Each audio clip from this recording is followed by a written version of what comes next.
WD18 on the train, on the way back from a disappointing day for Watford, losing 1-0 at Burnley, joined by Shane. We weren't able to do a fan cam outside Turf Moor. Shane, difficult day for Watford.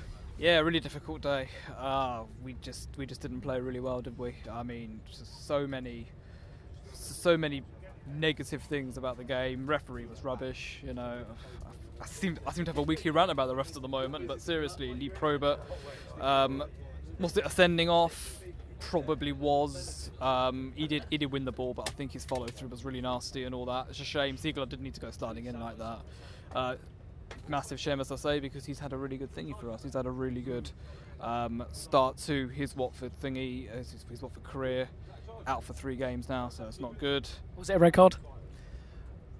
I haven't seen it about. I'm gonna go with yes, probably.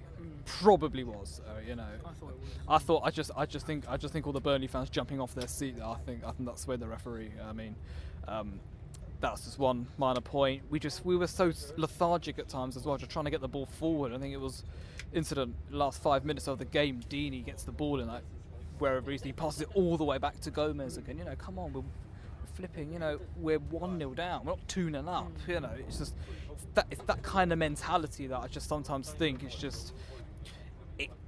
It's just so frustrating to see. You know, substitutions should have happened so much earlier. I mean, you know, Gray coming on 78 minutes, he should have been on about 65 roughly, 60 minutes or so. That was frustrating. Troy, I back him every week. I want him to do the very best he can. He was just dreadful today. I was going to ask you about that. Do you think Andre Gray should have started against his former club? Yeah, I think he should have done. You know, look, I guess the argument against that is obviously, you know, there's not enough space for him to run in behind, but I think he could have done something against his old team. And compared to Troy, I think he would have done a lot more. You know, it's I don't like calling Troy out like that, but today he was absolutely useless. He didn't win anything. The Burnley defenders had him exactly where they wanted. It was an easy afternoon for them. We made it so easy for them. You know, the red card helped them as well, but we just looked a little bit sloppy. I thought Gomez had a good game. I thought out of everyone in the back line, Mariappa I thought was decent. Kind of just cleared the ball as and when he needed to.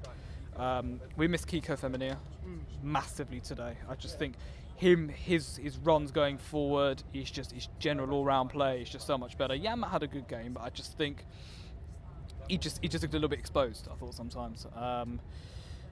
Really just it's frustrating, you know. Look, I don't want to sit here and make excuses, but you know, I got up at 4 o'clock this morning and it was just a dreadful game. I mean, it really was. I got the coach on the way up. It wasn't bad and all that, but seriously, it's just so.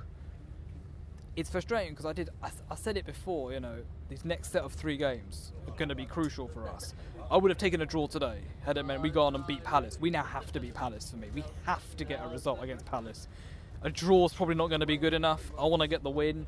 Then again, you're looking ahead to games like Huddersfield and so on. Huddersfield can come to the Vic and they could park a bus. You know, they could come away with a 1-0 win. You know, it's that kind of time. You know, David Wagner's not. He's not a stupid manager, is he? You know, at the end of the day, he's going to have a game plan. Sean Dyche had a game plan today. It worked, didn't it? It worked to perfection. There's just a lot of inconsistency in the side. You know, Doucouré today, I thought he gave the ball away too much.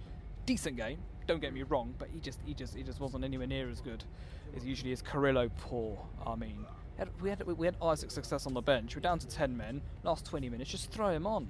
Throw on Isaac's Success. Take off Carrillo because he wasn't doing anything. Let's be honest. You know, all right. Success maybe lacked a little bit of match fitness and so on, but you know, come on, you know, go for it. You know, 1,100 Watford fans have made the journey. You know, you're gonna at least give us something. And ultimately, it just lacked. Thought Marcus was a little bit static today by way of actually making substitutions. He just kind of sat and he whinged with the 4th official and the referee, and you know, he gets into more arguments with them. Really, it's disappointing because we played so well against Spurs. I think that's why we're all. I think the majority of fans are gutted because we played really well against Spurs. We put in a decent performance. Today was just terrible. We need to bounce back. And again, Tuesday night, Palace is going to be a tough game. You know, they're going to be up for it. You know, it's the one game of the season where Wilfried Zaha was always up for it. You know, although he could be out due to a ban or something. I think he dived today apparently. Yeah. Thank God. Because frankly, he is their biggest threat. They've got players in there like Scott Dan, for example. God, he can turn it on when he needs to, and so can like Johan Kabay. But we need to go off. We need to get ourselves a result there. It's going to be a tough game. We tend to not do very well at Palace as well. There seems to be something about Palace away in recent years that just hasn't really gone to plan, except of course when Deeney scored twice, which was great. But as I say, need to bounce back. Need to be as positive as we possibly can and move on. Really, to move on to the Palace game.